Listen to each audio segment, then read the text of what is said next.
talaga nasaksihan niya yung nangyari nung gabing yun. At nililinis niya yung pangalan ko.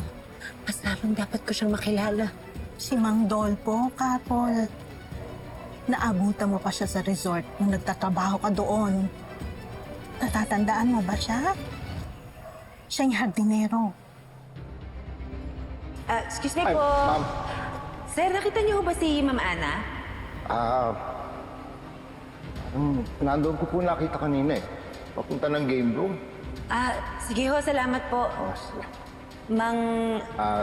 Dolpo na lang po. Dolpo na lang ang itawag mo sa akin.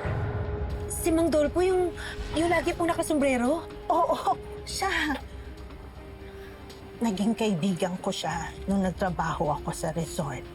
Nang minsang nagkainuman kami, may mga sinabi siya nung lasing na siya.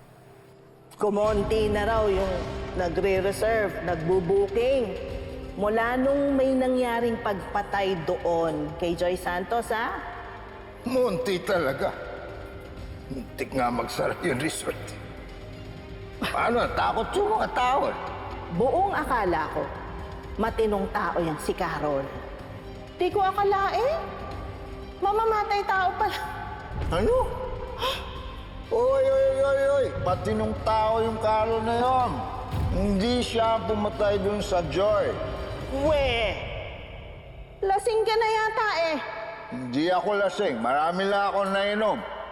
Pero kitang-kita ng dalawang mata ko kung sino ang totoong pumatay. Sino yung totoong nakapatay kay Joy?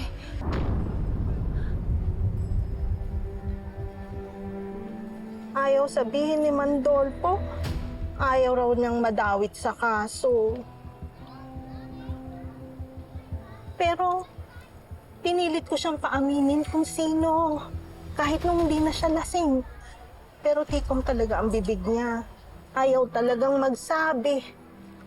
Takot talagang ma-involve sa kaso. Pero, pinaninindigan niya sa akin na hindi ikaw ang nakapatay.